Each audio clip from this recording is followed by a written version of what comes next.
Damos gracias a Dios por permitirnos una vez más estar aquí unidos y poder compartir lo que Dios quiere hablar a nosotros, a nuestras vidas el día de hoy.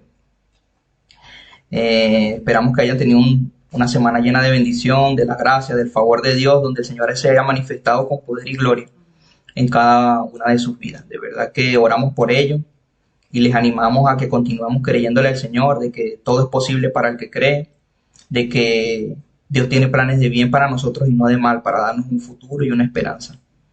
De verdad que es importante que nosotros internalicemos eso y que creamos en función de ese poder que tiene nuestro Padre eterno, que todo lo puede y que para Él no hay nada imposible. Amén. Amén.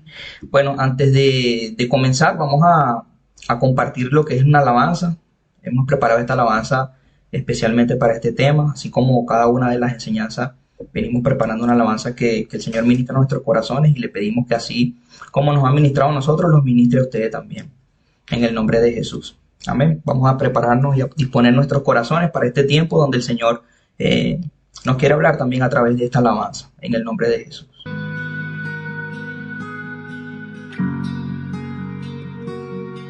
Mi orgullo me sacó del jardín. Su humildad puso el jardín en mí.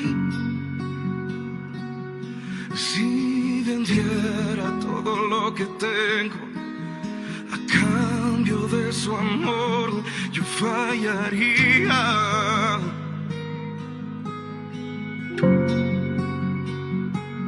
Porque su amor no se compra ni se merece. Su amor es un regalo, de gracia se recibe. Quiero conocer a Jesús. Quiero conocer a Jesús. Quiero conocer a Jesús. Quiero conocer a Jesús. Mi orgullo me sacó del jardín. Su humildad puso el jardín en mí. Si vendiera todo lo que tengo a cambio de su amor, yo fallaría.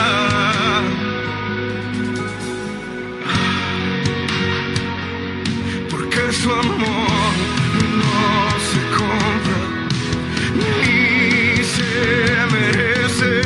Su amor es un regalo, de gracia se recibe.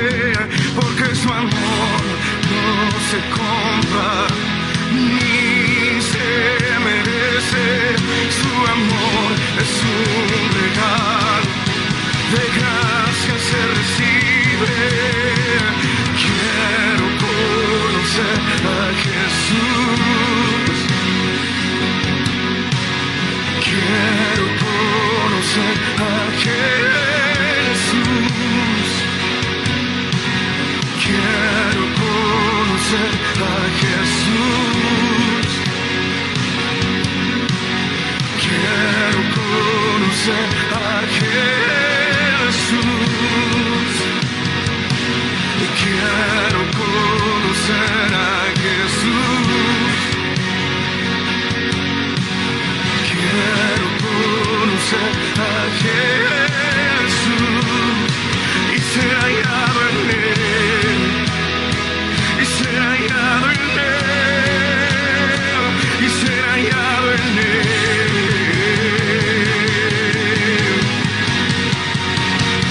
Y ser hallado en Él.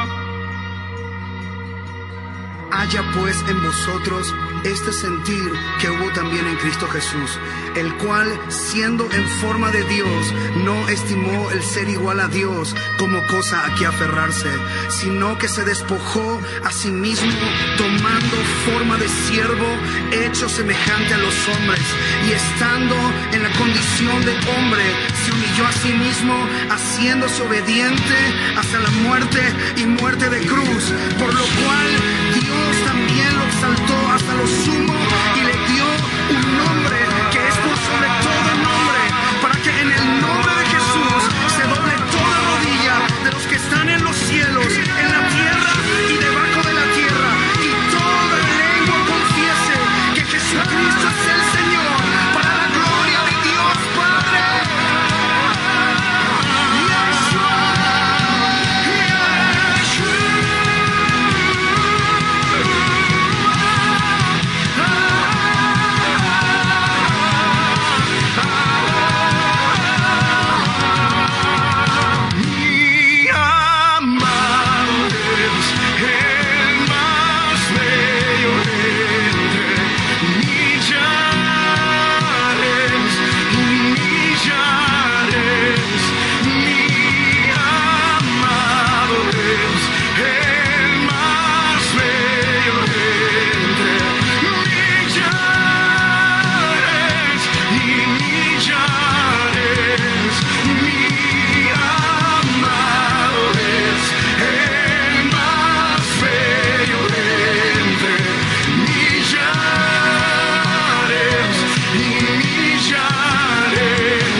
Damos gracias a Dios por este tiempo que nos permite compartir su palabra. Una vez más, bienvenidos a todos los que se han venido incorporando.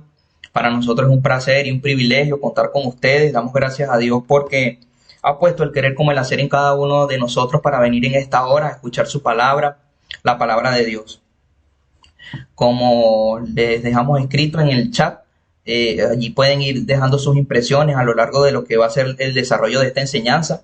Usted puede ir colocando sus comentarios al final de lo que será la prédica, pues lo vamos a estar leyendo, ¿ok? Bueno, vamos a comenzar con el tema de hoy. Primeramente, permítame un minuto para orar por este tema, para el desarrollo del tema y para que sea el Señor hablándonos a nosotros en este día que el Señor ha preparado para nuestras vidas. Te damos gracias, Padre, por este tiempo que nos permites compartir tu palabra, Señor. Yo te pido que bendigas la vida de cada uno de mis hermanas, mis hermanos que se han conectado en este día, familiares y amigos, Señor. Los que escucharán a través de las redes sociales este tema, Señor, que seas tú, Señor, hablando a través de mí en este día, Señor, y que ministres sus corazones, Padre Santo, así como has ministrado el mío, Padre. Te entregamos este tiempo en tus manos, Señor, que seas tú edificándonos a través de tu palabra, porque tu palabra surge ese efecto en nosotros, que es enviada, Señor, con un propósito, Padre, y que ese propósito se cumpla en nuestras vidas y de los que la escucharán posteriormente, Padre. Te damos gracias por este tiempo, Señor. Bendecimos tu nombre y exaltamos tu presencia, Padre. Que seas tú colocando carbones encendidos en mis labios, Señor, y que seas tú hablando a través de mí. Que no sea yo, Señor, sino que sea tu Santo Espíritu a través de mí, Padre, en este día, en el nombre poderoso de Cristo Jesús. Amén y amén. Bueno, familia, de verdad que estamos muy expectantes con lo que el Señor quiere hablarnos el día de hoy. El tema que vamos a estar compartiendo en este día tiene por título Aborreciendo lo que Dios aborrece. Y tiene por texto base, o sea, el texto principal donde vamos a estar enfocando esta enseñanza, el libro de Proverbios, capítulo 6, del versículo 16 al 19. Vuelvo y repito, el libro de Proverbios, capítulo 6, del 16 al 19. Y vamos a comenzar hablando sobre este tema y desarrollando este versículo bíblico. Dice la palabra del Señor: hay 6 cosas y hasta 7 que el Señor aborrece por completo. los ojos altaneros, la lengua mentirosa, las manos que asesinan a gente inocente, la mente que elabora planes perversos, los pies que corren ansioso al mal, el testigo falso y mentiroso y el que provoca pelea entre los hermanos. Y yo podría ahorita, en este momento, me gustaría saber qué está pensando usted y, wow, un Dios que nos han dicho y hemos experimentado que es un Dios de amor. Es difícil digerir que pueda aborrecer o le pueda desagradar algunas facultades contrarias que puedan desarrollarse en nosotros, porque digamos nosotros nos amparamos en su amor. Pero muchas veces lo que nosotros tenemos es una distorsión de lo que es ese verdadero amor de Dios. Y quiero ser enfático con esto. El amar a Dios, el amor de Dios es amar lo que Dios ama y aborrecer lo que Él aborrece. Y eso es un punto importante donde nosotros debemos enfocar esta enseñanza. La parte neurálgica que quiero que usted se lleve en este día. Amar a Dios es amar lo que Dios ama y aborrecer lo que Él aborrece. ¿Por qué les digo esto? Porque esto va a crear un vínculo fuerte de unidad entre nosotros y Dios con estas premisas, porque nosotros como hijos de Dios tenemos derechos, es cierto, pero también tenemos deberes. Y es un punto donde nosotros debemos manejarnos muy sabiamente allí. Amar muchas veces también implica el corregir, familia. Y este corregir busca sacar lo mejor de nosotros. ¿Con qué fin? ¿Con qué beneficio? Para el beneficio nuestro. Porque Dios ya es Dios. Dios ya tiene todas esas facultades desarrolladas en su vida. En lo que es Él, pues, en la esencia de lo que es Él, el Todopoderoso. Y Él lo que quiere que tengamos nosotros beneficio y también el beneficio para los que nos rodean. Hay algunas cosas como las que hemos descrito en los versículos anteriores que Dios aborrece, pero que lamentablemente forman parte, digamos que de la vida cotidiana, muchas veces en las nuestras, muchas veces en personas que nosotros conocemos, y el propósito final es que nosotros seamos edificados a través de la palabra de Dios en este tema y que nosotros también sirvamos de herramienta para presentar valga la redundancia, estas herramientas a otras personas que nosotros podamos identificar con estas características. Y siempre lo debemos hacer en amor. Es importante también recalcar eso. Conocer que aborrece Dios nos da la oportunidad que podamos nosotros corregir nuestras fallas, porque quizás hemos incurrido en alguna de ellas por desconocimiento, digamos muchas veces por costumbre. La Biblia es clara, familia, y nos da una lista detallada de lo que Dios aborrece, y ya lo hemos compartido en el libro de Proverbios capítulo 6 del versículo 16 al 19. Y estas actitudes dañan profundamente nuestra alma y nos aleja de su amor. Así que nosotros lo que debemos hacer es evitarlo.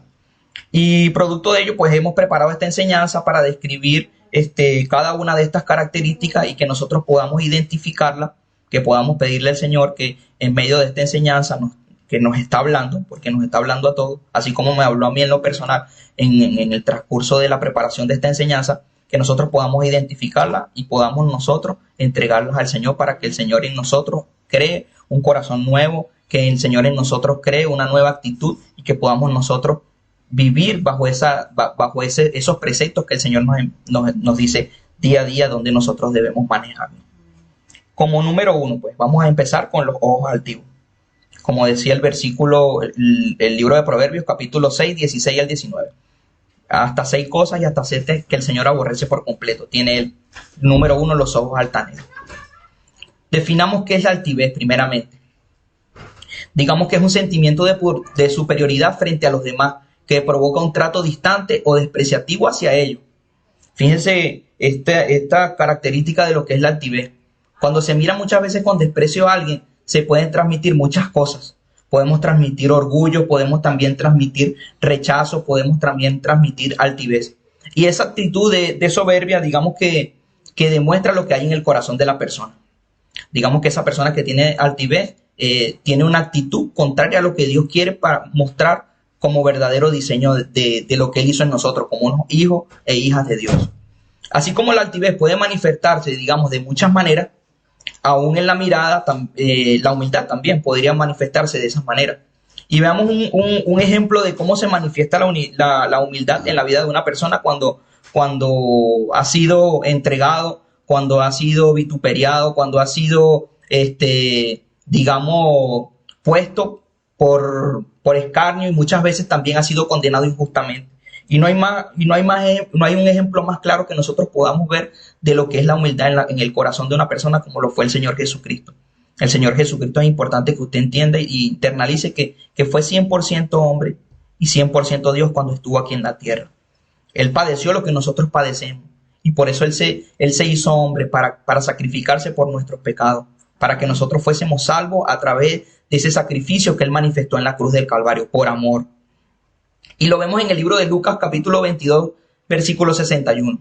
Cuando Pedro negó al Señor, vemos este pasaje que su mirada se encontró con el Maestro y no fue una mirada de reclamo. Y eso a mí me apasiona mucho porque en nuestra fuerza alguien a nosotros nos entrega y nos hace algún mal. Lo primero que nosotros, la primera actitud que nosotros tenemos es rechazo y desprecio. Y eso es una condición humana. Aquí no estamos hablando de religiosidad, estamos hablando de la condición humana que forma parte de nosotros, pero que es importante que nosotros la reconozcamos y se la entreguemos al Señor, para que nosotros podamos ver, así como el Señor vio con humildad a Pedro en ese momento, que lo entregó, que lo negó, así nosotros podamos ver a las personas con esa misma mirada de amor y de perdón. Vemos nosotros también que el orgullo fue engendrado en las mismas entrañas de Satanás. No hay otra forma de describirlo, sino que el orgullo viene del enemigo. Cuando Satanás se quiso ser superior a Dios y quiso tomar esas funciones que no le competían a él, pues el orgullo entró en su corazón. Y esa altivez muchas veces que brota, no digamos que en nosotros, porque no voy a decir a cada uno de ustedes si esto está pasando, lo importante es que nosotros hagamos un ejercicio interno, ni le voy a mandar a levantar la mano, fuiste tú o tú, sino que nosotros hagamos un ejercicio interno e internalicemos muchas veces, porque no es solamente con ver a alguien mal, sino una mala contesta. Muchas veces creernos superiores a las otras personas. También es importante que nosotros vayamos internalizando a través de lo que es esta enseñanza y lo que la palabra de Dios quiere hacer en este día en nuestras vidas.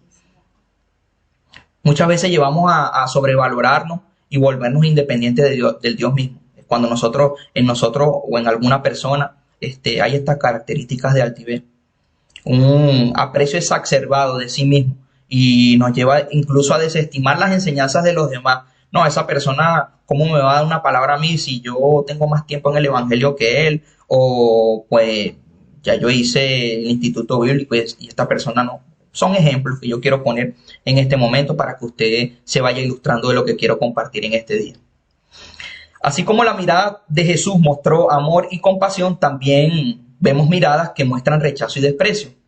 Por tal motivo, digamos que Jesús resistió la soberbia de los fariseos. Siempre Jesús resistió esa soberbia que mostraban los fariseos hacia él, porque ellos se creían superiores. Ellos en su mente y en su corazón no entendían cómo un hombre que hace poco lo habían visto en una carpintería, ahora hablaba de esa manera, se expresaba de esa forma. Y el ministerio de Jesús no fue un ministerio que se manifestó solamente con palabras, sino con hechos. Y producto de ello vemos los evangelios, la cantidad de milagros, señales y prodigios que el mismo Dios, el mismo Jesús dio a manifiesto. Sin embargo, ellos, como bien les comentaba, veían que Jesús, un ministerio de 3 años de comenzado y wow, esto para ellos era algo inconcebible, pero su corazón, en vez de alegrarse porque el reino de Dios se había acercado a la tierra, no, ellos pensaron fue en resistir a Jesús. Vemos el libro de Proverbios capítulo 21, versículo 4. Ojos altivos, mente orgullosa, la luz de los malvados es pecado. Y es importante, familia, amigos, hermanos, que entendamos que Dios nos advierte en su palabra que nadie tenga más alto concepto de sí mismo que el que deba tener, sino más bien que piense de sí mismo con moderación. Lo vemos en el libro de Romanos capítulo 12, versículo 3. Nadie tenga más alto concepto de sí mismo que el que deba tener, sino que piense cada uno de sí mismo con moderación. Y esto no es más que un llamado a la cordura y a la humildad que debemos tener nosotros en nuestra vida, a vivir una vida en equilibrio. Digamos que en la Biblia tenemos varios claros ejemplos de las consecuencias de la altivez. Y estudiando esta enseñanza, vino a mi mente la vida del rey Nabucodonosor. ¿Quién es el rey Nabucodonosor? Bueno, nos remontamos a hace más de 2000 años atrás, incluso antes de Cristo, porque esto es en el Antiguo Testamento, en el libro de Daniel, donde nosotros vemos un rey muy prominente, un rey que tenía el poder sobre Babilonia en sus momentos y digamos que era un reino que era muy hermoso, ¿no? Y en la vida de Nabucodonosor se levantó esta característica negativa que fue la altivez. Él llegó a pensar que todo lo que él había hecho en ese, digamos, en ese país o región, digámoslo así, fue producto de su grandeza y de su poder, del hombre. Fíjense cómo la altivez llegó a su corazón, que Dios a través del profeta Daniel le da una clara advertencia sobre lo que iba a ocurrir si él seguía teniendo esa altivez en su corazón. Y en uno de esos sueños que tiene el rey Nabucodonosor, él ve en ese sueño que Dios le habla de una manera muy clara, ¿no? Aunque era muy claro, él necesitó aún la interpretación de Daniel para ver pues qué Dios quería decirle. Era un árbol muy frondoso que bajaba un ángel del cielo y le cortaba las ramas. El árbol, siendo muy grande, pasó a ser muy chico y todos los animales comían de él. Fíjense lo que Dios ya le estaba advirtiendo, que la altivez era un problema que se estaba manifestando en su corazón y que lo estaba apartando de Dios. Este hombre, un año después que él le da este sueño a Daniel, Daniel le hace la advertencia que ojalá que ese sueño no sea para él. Le dice: Dios, espero que, Rey, espero que este sueño no sea para ti, porque de cumplirse es algo muy fuerte, sino que sea para tus enemigos. Este hombre un año después pues sube a su palacio, a la parte más alta del palacio, y vuelve la altivez a su corazón. Dice: wow, mira todo lo que he construido con mi intelecto y con mi fuerza. Si no fuese sido por mí, Babilonia no fuese lo que es. E inmediatamente en este hombre, en su corazón ocurrió algo. Este hombre cayó en una demencia instantánea y de pasar a ser uno de los reyes más prominentes a nivel mundial en ese momento, pasó a ser un hombre que sufrió demencia y estuvo así por un par de años. ¿Qué propósito tuvo Dios con la vida de Nabucodonosor en medio de todo este proceso? ¿Qué proceso quería Dios tratar con él específicamente? La altivez, su orgullo, la vanagloria, los aires de grandeza. Es importante que Dios nos ha llamado a nosotros a vivir con la suficiente humildad para reconocer que nada es producto de nuestras habilidades. Todo es producto de su poder y de su amor por nosotros. Es importante que nosotros internalicemos eso y que si en algún momento nosotros, ni Dios lo quiera, esta característica o digamos esta facultad negativa quiere desarrollarse en nuestro corazón, de alguna otra manera lo identifiquemos inmediatamente y llevemos todo eso delante de la presencia de Dios. Amén. Bueno, vamos con el número 2, la lengua mentirosa. Espero abarcar los 7 aspectos negativos que aborrece Dios el día de hoy. Esperamos con el favor de Dios, vamos bien de tiempo. La lengua mentirosa. Vamos con la definición de lo que es mentir. Mentir es decir deliberadamente lo contrario de lo que se sabe, se cree o se piensa, que es verdad, que es verdad con el fin de engañar a alguien. Es decir deliberadamente lo contrario de lo que se sabe, se cree o se piensa. Digamos que es una verdad disfrazada con el fin de engañar a alguien. Mentir es engañar intencionalmente a los demás cuando se espera una comunicación honesta. Es deliberado. Esto no es algo que es por casualidad, es algo muy liberado, la mentira. Cuando nosotros vamos al médico, y esto me impactó, ¿no? Cuando leí esto, y por eso quise compartirlo con ustedes. Cuando vamos al médico, una de las primeras cosas que examina en nuestro cuerpo es nuestra lengua. Y lo que dice mucho de nuestra condición física. Fíjense que si está recubierta, es probable que tengamos fiebre. Si está amarillenta, pues nuestro sistema digestivo puede estar en mal estado.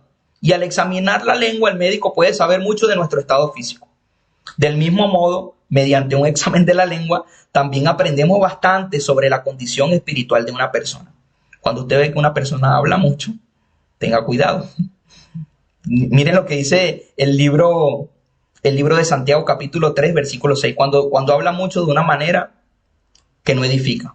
Es importante recalcar eso, sino que perjudica. El libro de Santiago, capítulo 3, versículo 6 dice: y la lengua es un fuego, es un mundo de maldad en nuestro cuerpo, que contamina a toda persona, está encendida por el infierno mismo y a su vez hace arder todo el curso de la vida. Mientras yo preparaba esta enseñanza, se me venía a mi mente, bueno, es una enseñanza que es fuerte, es difícil de digerir, Señor, pero es necesario que se predique, porque es tu palabra, y toda tu palabra es útil para corregir, para instruir, también para exhortar y toda la palabra de Dios nos va a edificar. Muchas veces nosotros queremos enseñanzas donde nos digan que vamos a ser prosperados, bendecidos, vamos a tener victoria sobre todas las adversidades. Y eso no es mentira, eso es verdad. Dios nos lo promete en su palabra. Pero asimismo, como nos promete eso, nos hace clara advertencia que debemos nosotros cuidar en qué ámbito nos estamos manejando. ¿Cuáles son las características que hay en nosotros? Es importante que nosotros nos hagamos también ese examen interno. Nosotros cuando tenemos a nuestros hijos, bueno, las que son madres acá, y los que son padres también, porque tampoco voy a menospreciar a los padres, porque ellos también tienen mucha influencia en la vida de los hijos, o así esperamos que así sea. Usted cuando el niño está pequeño, usted tiene que darle un equilibrio entre alimento, digamos, sólido y alimento líquido, para que se vaya desarrollando, ¿no? Para que cree ese crecimiento prolongado y correcto en su vida. Igualmente nosotros estamos haciéndolo a través de lo que es la palabra de Dios. Damos un alimento suave y un alimento sólido. Muchas veces se puede dar la papilla, pero también muchas veces hay que darle el brócoli también. Es importante que nosotros entendamos eso. La mentira es uno de los malos hábitos más frecuentes. Su uso habitual lo convierte en un vicio detestable para Dios y para los demás. Fíjense que no solamente es un mal que puede hacerse la persona que miente, sino que los demás también tienden a rechazar a esa persona porque ya se identifica. Mira, yo tengo por aquí, aprovechando que está mi tía Taide, un vecino, ¿no? que le decían mentira fresca. Imagínate tú cómo se da a entender una persona y con qué características se conoce cuando una persona miente frecuentemente, de que ya no solamente una sola persona lo identifica, sino que se crea la matriz de que ya esa persona tiene ese mal hábito en su vida. Lo digo porque, bueno, era vecino de ella, creo, y también mi papá lo conocía y bueno, se vino a mi mente en este momento. Dios aborrece la lengua mentirosa y esto debe ser una razón suficiente para no usar la mentira. Dios la aborrece, es de lleno. ¿Por qué no debemos ser mentirosos? Primeramente, por beneficio nuestro, por beneficio de otros y por sobre todas las cosas que Dios aborrece la lengua mentirosa. Digamos que el diablo es el padre de toda mentira y todos los que practican la mentira es pecado. Están reflejando esa paternidad. Fíjense que el mentiroso pasa a ser directamente hijo de Dios. Lo dice el libro de Juan, capítulo 8, versículo 44. Porque en Dios la mentira no tiene cabida. Dios es un Dios de verdad. La palabra de Dios nos advierte que los mentirosos no heredarán el reino de Dios tampoco, en Apocalipsis 21:8. Ustedes por allí pueden en el chat ir tomando notas sobre estos versículos y posteriormente, en cuanto nosotros subamos la enseñanza y usted quiera hacer un repaso de lo que es este tema, usted pueda indagar un poco más sobre estos versículos bíblicos. Vamos con el número 3, la tercera característica que Dios aborrece. Las manos derramadoras de sangre. Y a nuestra mente viene inmediatamente un homicida, porque en su sentido literal tiene que ver con esto. Pero no podemos negar que el Señor Jesús dejó claro que en el Nuevo Testamento, que en una correcta interpretación también, pues porque Dios vino a este mundo primeramente, el Señor Jesucristo. Muchas veces dicen, bueno, por la gracia de Dios somos salvos, y eso es totalmente cierto. Usted y yo estamos convencidos de ello. Pero también Dios vino a esa ley comprimirla aún más en dos. Dijo, amarás a Dios sobre todas tus cosas y amarás a tu prójimo como a ti mismo. Y el homicidio, digamos que no tiene que ser necesariamente en el sentido literal, porque cuando vemos las manos derramadoras de sangre se viene a nuestra mente eso, literalmente. Y el Señor lo explicó de la siguiente manera. Fíjense cómo lo explicó en el libro de Mateo, capítulo 5, del versículo 21 al 22. Mateo capítulo 5, versículo 21 al 22. Oísteis que fue dicho a los antiguos, dice Jesús, no matarás, y cualquiera que matare será culpable de juicio. Es lo que nosotros estamos diciendo sobre las manos derramadoras de sangre.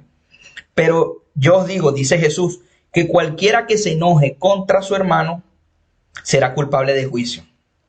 Y cualquiera que le diga necio a su hermano será culpable ante el concilio. Y cualquiera que le diga fatuo es mentiroso, quedará expuesto al infierno del fuego. Jesús estableció no solamente el homicida también nos convertimos en homicida en el momento de que nosotros nos enfadamos con un hermano. Está prohibido para Jesús. Él no quería eso para nosotros. Dios vino a traer la unidad, el amor. Jesús vino a esta tierra a que en nuestros corazones se viera reflejado su corazón.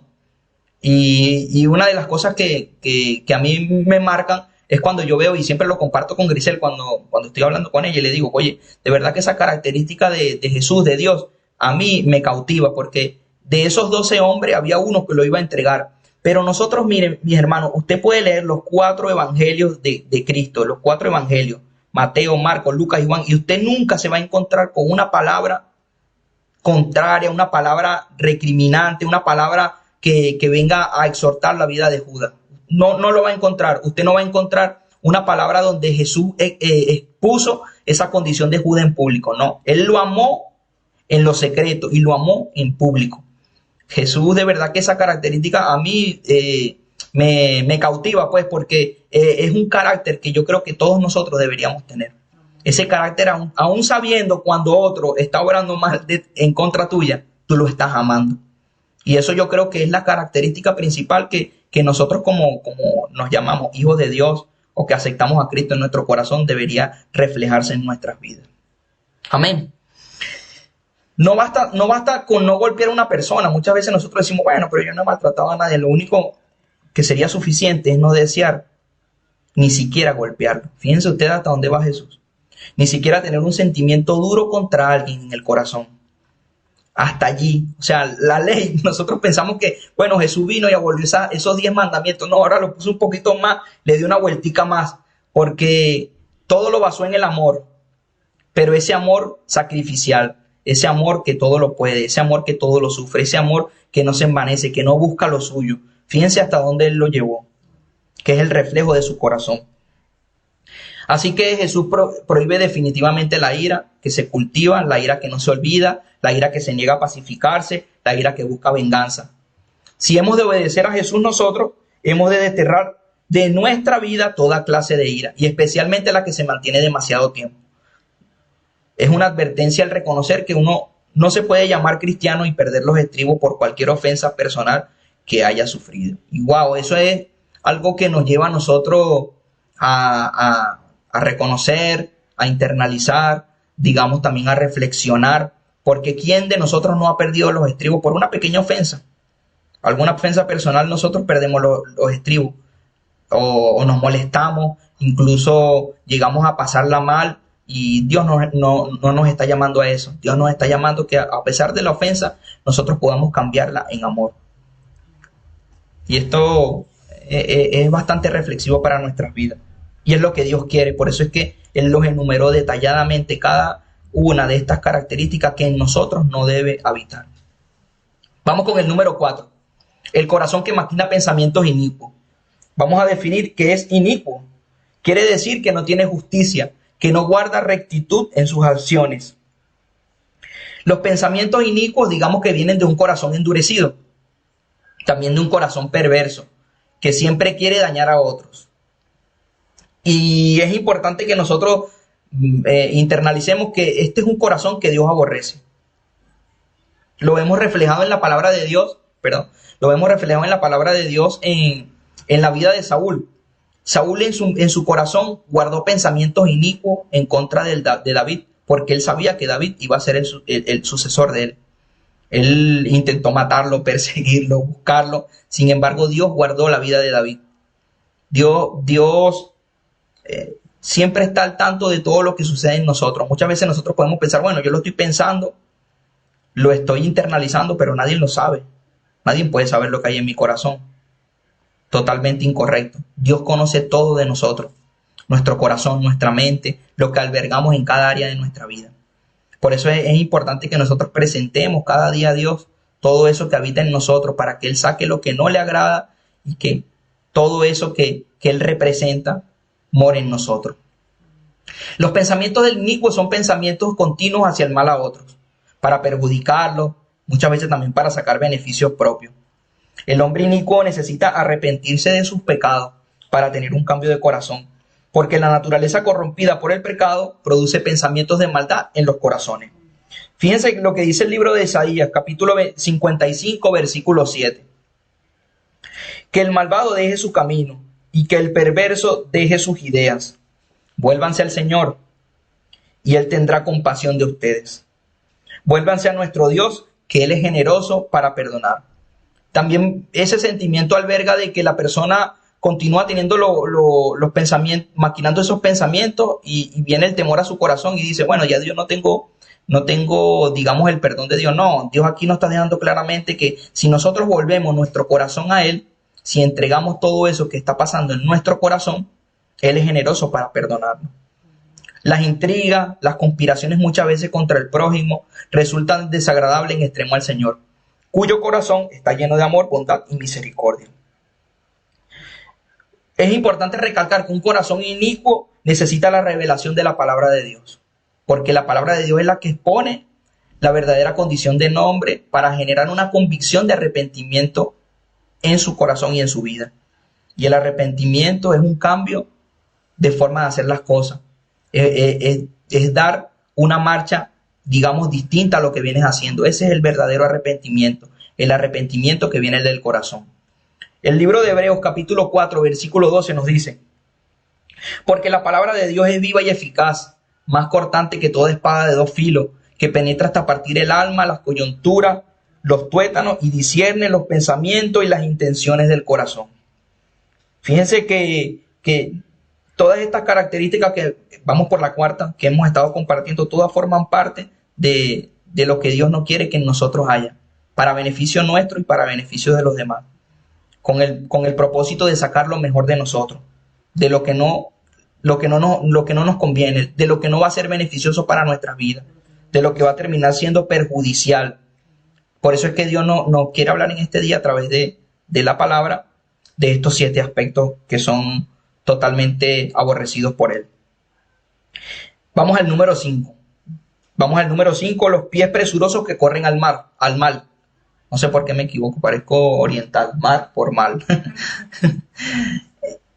Los pies presurosos que corren al mal. Y esto va de la mano, digamos, con el punto anterior, ya que los pies que se apresuran a hacer el mal están llevando a cabo lo que en su corazón se ha maquinado. Se dice que la reacción de nuestras acciones son el resultado de lo que hay en nuestra mente y en nuestro corazón. Wow, eso es importante, porque allí nosotros podemos ver cómo estamos nosotros espiritualmente, cómo estamos obrando espiritualmente, solamente viendo lo que hay como resultado de nuestras acciones, porque es lo que hay en nuestro corazón y lo que hay en nuestra mente. Es un reflejo. Miren lo que dice el Salmo 139, versículo 23. Examíname, oh Dios, y conoce mi corazón. Pruébame y conoce mis pensamientos, y ve si en mí hay camino de perversidad, y guíame en el camino eterno. Esto es un llamado que nos hace el mismo Señor, para que cada día que nosotros vayamos a ese devocional le pidamos que nos examine, porque Él conoce nuestro corazón, que nos pruebe porque Él conoce nuestros pensamientos, y que vea si en nosotros hay algún camino de perversidad y que nos guíe por el camino eterno. Usted y yo necesitamos hacer esto todos los días. No hay nadie perfecto, familia. Y es importante que nosotros, en medio de lo que ha sido esta enseñanza, nosotros podamos estar internalizando, podamos estar haciendo ese ejercicio interno, podamos ver si alguna de estas características puedan estar en nosotros, y de alguna manera nosotros determinar en este día ya abandonar esa forma de hacer esto y entregarle todo esto en manos del Señor, para que Él traiga ese camino eterno, que nos guíe en el camino eterno nuestras vidas. Cuando se practica, digamos, el mal una y otra vez, se crea el hábito destructivo de hacer el mal a los demás, y tan pronto cuando tiene la oportunidad de hacerlo, lo hace. Debemos cuidarnos de no caer en ninguna acción que pueda dañar, herir, rechazar, destruir a otra persona. Que nuestras buenas acciones y nuestras buenas palabras sean el resultado de lo que hay en nuestro corazón. Es lo importante que nosotros tenemos que cuidarnos, y más nosotros, porque nosotros estamos llamados a ejercer la paz aquí en este mundo. Digamos que estamos viviendo en una sociedad que cada día está en más decadencia. Nadie puede negar eso, que en la sociedad que nosotros estamos habitando actualmente hay tantas cosas que están distorsionadas fuera de la palabra de Dios, y eso no es religiosidad. No nos estamos metiendo con ser religiosos, porque de verdad que lo que digamos que es moralmente aprobado, eso no forma parte de lo que es religiosidad, eso forma parte de lo que es nosotros saber hacer lo bueno y hacer lo malo. Y muchas veces en estos días también en medio de la preparación de esta enseñanza me escuchaba una prédica, ¿no? Y un pastor decía que la sociedad ahora se está convirtiendo en como cuando nosotros estamos en un ambiente, apagamos las luces y nuestros ojos se adaptan para ver a través de la oscuridad. Muchas veces la sociedad está así, de esa forma, se está adaptando en medio de la oscuridad y en medio de la oscuridad sigue caminando. Fíjense lo peligroso que es los tiempos en que nosotros estamos viviendo, que es importante que nosotros a través de la palabra de Dios podamos llevar esa luz verdadera a esta sociedad que tanto lo necesita. Muchas veces vemos cosas tan aterradoras a través de lo que son las redes sociales, las noticias, que cada vez, yo creo que usted también lo siente así, que necesitamos que el Señor Jesús venga, porque de verdad que son cosas que no se pueden concebir como algo normal. Y mientras el Señor viene, nosotros estamos llamados a sanar también esta tierra, a predicar las buenas nuevas de salvación, que muchos sean convertidos, que confiesen a Cristo como su Salvador, que muchas personas puedan entender, comprender, internalizar que sin Cristo nada son. Porque un hombre o una mujer sin Cristo en su corazón es capaz de hacer todo lo que a usted se le ocurra en la mente. Es necesario que ese freno, porque dice el libro de Salmos, creo que es el libro de Salmos o el libro de Proverbios, habla sobre una semejanza entre lo que hace la palabra de Dios en la vida del hombre. Le pone freno al caballo, le pone esas yuntas al caballo. Eso es lo que hace la palabra de Dios en la vida de nosotros, ponernos freno, porque cualquiera que no tenga a Cristo en su corazón es capaz de hacer cualquier cosa. Vamos con el número 6. Me desvío un poquito, pero bueno, creo que también era parte de la palabra de Dios lo que queríamos compartir en este momento. El testigo falso que habla mentiras. Ya vamos terminando. Como ya se expresó, la mentira es una de las peores acciones, porque va en contra de la verdad. Es por eso que si somos testigos de algo y alteramos la versión, estamos mintiendo. Y esto es abominable ante los ojos de Dios. Nunca debemos testificar nosotros lo que no es, ni sazonar con actitudes que nos correspondan, para causar un efecto sugestivo en la persona que escucha. La alteración también es una mentira, y no hay mentiras blancas ni mentiras negras. Mentir es mentir. El libro de Éxodo, capítulo 20, versículo 16, miren lo que nos dice. No hablarás contra tu prójimo falso testimonio. Y el libro de Éxodo, capítulo 23, versículo 1, nos dice, no admitirás un falso rumor, ni te concentrarás con el impío para ser testigo falso. Y wow, y esto nos lleva a nosotros a entender de que tan culpable es como el que emite el comentario falso como el que lo escucha. Porque lo estás aceptando y no estás, digamos, haciendo algo que está a tu alcance para que esa persona no continúe haciendo estos falsos testimonios. Si le agregamos, digamos, algunos aspectos a la información, estamos mintiendo, porque no corresponde a la realidad de los hechos. Digamos también que no solamente faltamos a la verdad, sino que le estaríamos causando el daño al prójimo, como dice el libro de Lucas capítulo 10, versículo 27. Digamos que esto también abarca la parte de la murmuración en contra de otra persona. Es importante también hacer este hincapié. Y bueno, como último punto, el que siembra discordia entre los hermanos. Digamos que otra cosa de la que aborrece Jehová, no solo la aborrece, sino que la abomina, es la siembra de discordia entre los hermanos. No solo entre hermanos de sangre, sino también entre los hermanos en Cristo. Y digamos que resulta difícil creer que hay personas que se dedican a esta labor tan destructiva, pero sí las hay. Sí hay personas que se dedican a esta labor destructiva. No solo causan división, sino pleitos, enemistades, dolor, sufrimiento.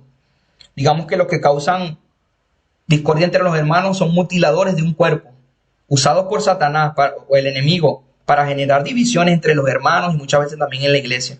Y lo vemos en el libro de Filipenses, capítulo 3, versículo 2. Fíjense cómo lo describe la palabra, que son como perros, porque solo lamen las heridas, pero no las sanan. Y wow, de verdad que es un reflejo de lo que causa aquel que siembra discordia entre los hermanos. Digamos que estas personas en ellos están llenos de amargura, muchas veces de celos en su corazón, como lo dice el libro de Santiago capítulo 3, del versículo 14 al 16. Santiago aquí nos deja ver que donde hay celos y hay contención, hay perturbación y toda obra perversa. Es importante que nosotros distingamos que todo aquello que rompe la paz, la armonía y el compañerismo entre hermanos no procede de Dios y está condenado dentro de las acciones que Dios aborrece. Es importante, es el punto neurálgico de este punto número 7. Que nosotros cuando veamos que aquello que rompe la armonía, la paz y el compañerismo no procede de Dios. Es importante que nosotros no prestemos nuestros oídos para oír esta clase de comentarios. No debemos prestar nuestros oídos para recibir esa amargura que hay en el corazón de otros. Y si por alguna razón surgen diferencias o ofensas, debemos nosotros perdonar, si está en nuestras manos, perdonar. Dice la palabra de Dios, es importante que tomen nota por allí del libro de Efesios, capítulo 4, del versículo 26 al 27. Solo el Señor puede librarnos de toda la obra perversa de manipulación que el enemigo esté realizando en nuestras emociones. Es importante que si usted ve esta característica en alguna otra persona, digámoslo así de esta forma, y críticas, nosotros podamos exponerle esta palabra en amor y entregarlo en manos del Señor. Amén. Bueno, ya estamos terminando. Es importante que si nosotros hemos estado incurriendo, si hemos visto en otras personas también estas características, reconocer que hemos hecho lo malo delante del Señor y que hemos ofendido al herir a otras personas, porque indudablemente esto crea heridas en personas. Digamos que un arrepentimiento sincero producirá cambios en nuestro corazón y también nos llevará a honrar a Dios a través de los frutos producto de ese arrepentimiento. Es importante también nosotros que tengamos una actitud de misericordia y compasión con la persona que comete estas faltas también, porque no se está llamando a condenarlo, sino a amarlo y a instruirlo a través de lo que él puede estar desconociendo, él o ella, porque indudablemente la palabra de Dios no está en su corazón. Fíjense para terminar, lo que dice el libro de Salmos, capítulo 34, versículo del 13 al 14. Guarda tu lengua del mal y tus labios de hablar el engaño. Apártate del mal y haz el bien. Busca la paz y síguela. Busca la paz y síguela. Y la paz no es más que una vida enteramente a disposición de Cristo Jesús. Y quiero, como punto final, dejarle esta pregunta que usted la puede hacer en su casa, allí donde se encuentra, en su carro, en las labores que esté ejecutando. ¿Amamos realmente a Dios? Si la respuesta es sí, hagamos otra pregunta. ¿Haríamos algo para aborrecer, que Él aborrezca? ¿Haríamos nosotros algo que a Él le aborrezca? Y allí se los dejo. Es importante que nosotros internalicemos esta enseñanza, que podamos nosotros presentar cada una de estas características delante del Señor y que podamos nosotros internalizar, entregar al Señor nuestro corazón, cada área de nuestra vida, nuestra mente en este momento, que le pidamos perdón, pues, si nosotros en algún momento hemos incurrido en esto, y que también podamos nosotros tomar estas herramientas para hablarlas a otras personas, en el nombre de Jesús. Vamos a orar. Te damos gracias, Señor, por este tiempo que nos ha brindado tu palabra. Es tu palabra, Señor. Es tu palabra y es lo que tú nos hablas a través de ella. Nosotros en esta hora venimos con un corazón dispuesto delante de ti, Padre, a pedirte perdón, Señor, si en algún momento nosotros hemos incurrido en algo de esto, Señor. Tú eres el que examina los corazones, el que los pesa, Señor, nuestros pensamientos. Y queremos, Señor, vernos reflejados en ti, Señor, que tú te veas reflejado en nosotros y que los demás nos reconozcan, Señor, como hijos tuyos, porque tu palabra dice que por sus frutos los conocerán. Entonces queremos nosotros tener ese fruto tuyo, Espíritu Santo de Dios, morando en nuestras vidas. Queremos que tú nos ayudes a tener ese fruto tuyo, Espíritu Santo, la benignidad, la templanza, el amor, el dominio propio. Padre, que moren en nuestras vidas, que sean producto de esa relación contigo, Padre Santo. Yo te pido por todos mis hermanos, familiares y amigos que están conectados en este momento, Señor, que esta palabra, Señor, toque sus corazones, que seas tú ministrándolos, Padre Santo, ahora en el nombre de Jesús, Señor, y que, Padre Santo, nosotros podamos venir delante de tu presencia con un corazón sincero, Padre. En esta hora te lo pido. Te pido también que tú bendigas a aquellas personas que lo van a escuchar a través de las redes sociales, que, Padre Santo, tú los guardes, que tú los llenes de tu presencia, que tú le hagas entender que eres ese Dios todopoderoso, que todo lo puedes, que estás abierto, Señor, a recibirlos en sus brazos. Te damos gracias por este tiempo que nos brinda, Señor, y el privilegio de compartir tu palabra, Señor. Te damos gracias, te bendecimos y te amamos, Padre, en el nombre poderoso de Jesús. Amén y amén.